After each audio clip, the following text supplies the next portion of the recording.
So Sadhguru, going back to what you were saying, that you need to be part of the solution, and going back to what Daniel was saying, that mental health is such a problem here. At U of T, we are constantly challenged by new ideas by some of the greatest minds in the world. And in such a competitive environment, which I sometimes describe as a roller coaster ride we got onto knowingly or unknowingly, I find myself, and a lot of people in the audience would echo to this, that I'm juggling between dealing with stress and finding internal happiness.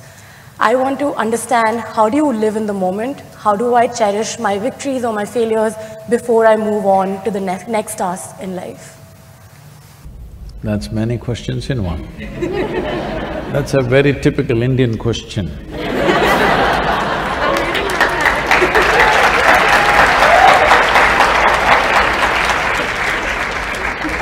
She left India only a year ago.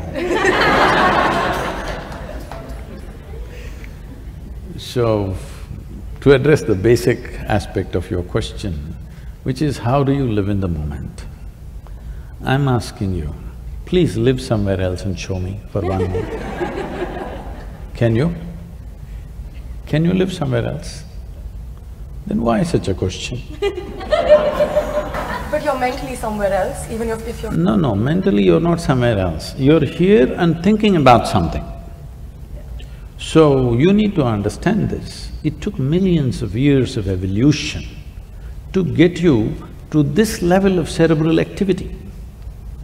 Now you're suffering your cerebral activity. Somebody is teaching you, don't think about yesterday, don't think about tomorrow, just be here in the moment.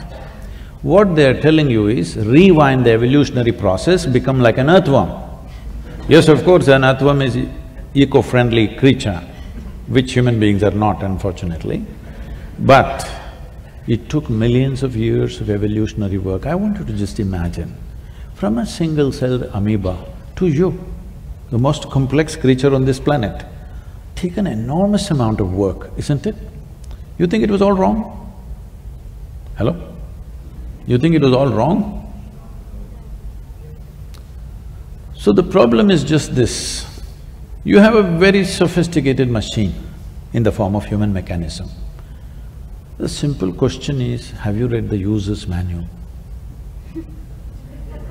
User's manual? No.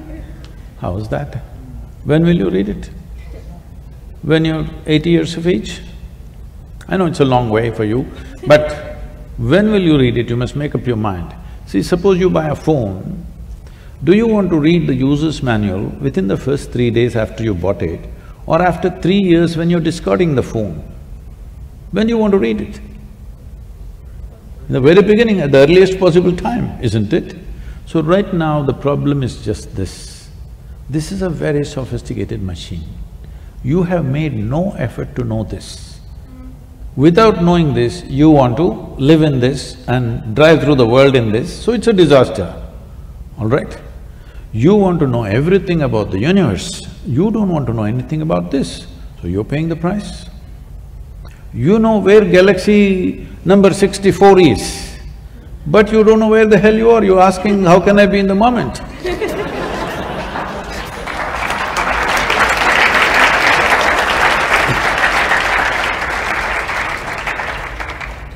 Simply, information is very deceptive. Information is very deceptive.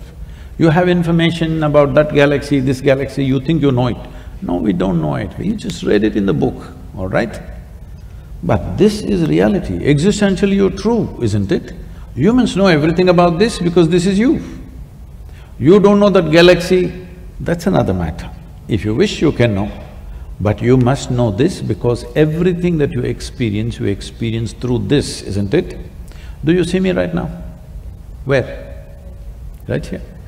Now, this light is falling upon me, reflecting, going through your lenses, inverted image in the retina. You know the whole story. Where do you see me right now? Within yourself. Where do you hear me right now? Within yourself. Suppose suddenly I become blurry and hazy. You think something wrong with me or with your vision?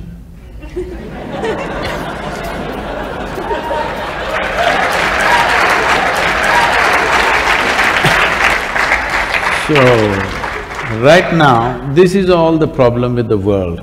Your vision is blurry and you think there's something wrong with everything in the universe. No, no, it's your question of your perception, your ability to think, your ability to emote, your ability to hold your balance.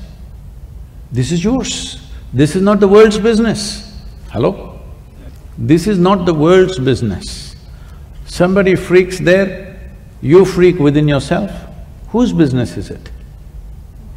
It's your business. If you do not take charge of this one, everything in the universe is a problem, just know this. Not one thing, everything. And especially when you are a student in a university, well, I was not much of a student, maybe you're better students than me, but when I was a student, should I share uninspiring stories? This is not good for students. So, when I went to the university, when I finished my school, I decided not to go to the university. And being an educated family, this is not like today that you can take a year sabbatical, such things did not exist. You finish school, you must go to the university. This is a time in India, 70s, if you miss out 1 year, that means maybe you'll be on the street. That's only two options. Either you're well educated, you're on the street, there is no in-between other options. That's the mindset at least. So, I said, I don't want to go to the university, I will educate myself. Because anyway, I didn't like what they were saying in the school. So a higher level of that in the university I won't like. So I said, I'll educate myself. And you won't believe, I thought people who supposed to be my friends, my parents, my loved ones, everybody started looking at me, I have done something, some crime. It's like I've done something against them. I only said, I'll educate myself. Suddenly everything became different. Suddenly everybody is looking at me like I'm some strange creature who is not doing whatever he's supposed to do. So this 1 year I spent in the Mysore University library. Every day, library opens at 9 AM, I was the first customer. It closes at 8 PM, I was the last one to leave. I was a… why am I telling you all this? In the moment.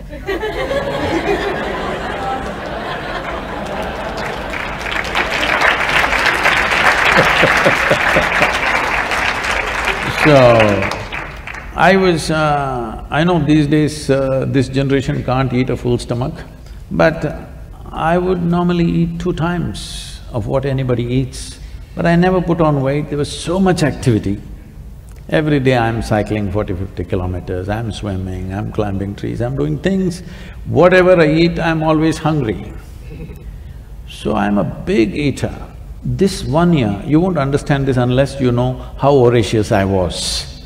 1 whole year, I didn't eat lunch, which was a huge achievement for me. I would stuff myself with as much breakfast as possible and entire day in the library, 8 o'clock I come home and then eat. This may look funny today because today I have only 1 meal a day. At that time, it was such a big thing because however big the breakfast is, by 10:30, 11 I'm hungry. I remain hungry till 8 PM, which was a huge thing for me. Today it's very simple for me to be without food. So I read all kinds of things, from Homer to Kalidasa, to popular mechanics, to National Geographic, this, that, all kinds of things.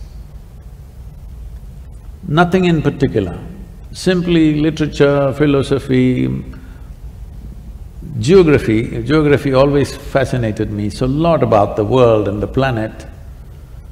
1 year went by like this. When the next academic year started coming, drama started at home.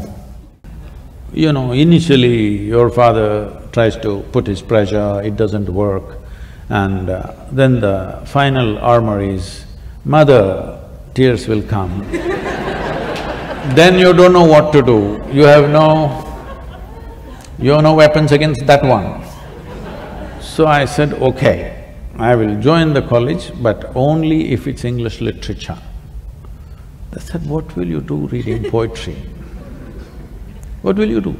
My father, being a physician, said, you must… I've got the seat ready for you, get into the medical college, you'll do well.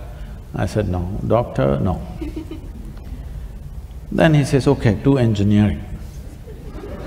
Then I said, this is not right. When I said no to doctor, if you had told me become a veterinary doctor, Ayurvedic doctor, this doctor, which doctor, something, I would look at it. I say no to doctor, you say engineering. This doesn't go well with me. So I said, no, literature or I'm going back to the library. So they said, okay. So I went there, joined Mysore University. Teachers come with huge notes, generally handwritten notes, and they're reading it and ask everybody to write down. Entire class is writing. On those days it's fountain pens. They make noise, kar kar kar kar kar kar kar kar. 30-40 people writing kar kar kar kar, it just irritates me. I said, this is not it. See, that notes, whoever gave you that notes, you give it to us, we'll photocopy it and give it back to you. We don't have to come, you don't have to come. But I have a billion questions. Is somebody going to answer damn questions that I have? I have a cloud of questions walking with me wherever I go. Whoever I find, if I think this guy can answer, I'll throw 10 questions at him. So I want to ask somebody questions that I have, but no, they thought these questions are too much trouble. Then I made a deal with them, that they will give me my attendance and I will stay out and not ask questions. So I generally parked myself in the university garden, we had a huge garden. I planted myself under a tree. Then to my amazement I found, people started coming to me. Education problems, money problems, boyfriend-girlfriend problems, all kinds of problems. Then I discovered everybody had a problem. I was the only freako who didn't have a problem. I was trying to think up a problem for myself, what is my problem? It's not that everything is going fantastic, but I never saw them as problems, but everybody labels ordinary situations as problems. Simply situations. Some situations we know how to handle, some situations we don't know how to handle, so what the hell about it? But every situation they cannot handle, they give it a problem title, and that problem festers and multiplies in their mind. So people coming to me with all kinds of problems. I heard variety of problems for these 3 years I spent in the garden. And I made a check, once a month I went and checked if they are keeping their end of the deal with the attendance.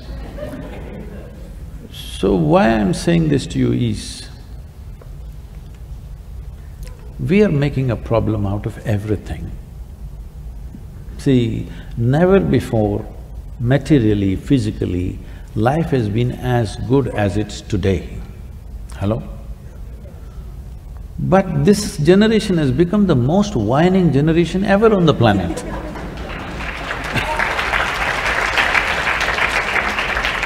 Small things, big things, everything whining, simply because they're taking such strong positions on everything. There is… youth means you must be open. You've not taken any position in your life yet. Yes.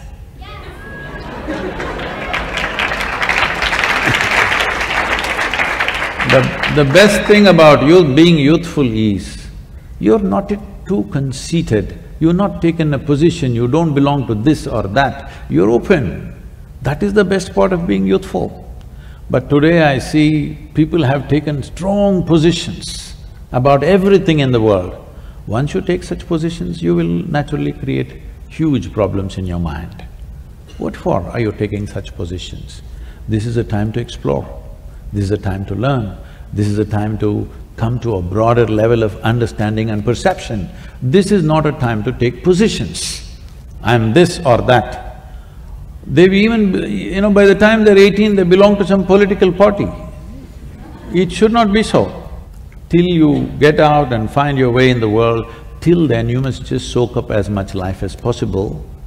Just see tomorrow what really works and you support that, what works for you and for everybody around you. Taking strong positions, the moment you take strong positions, the openness of your mind is lost.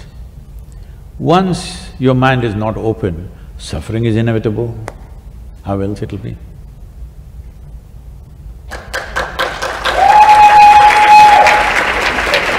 You got that.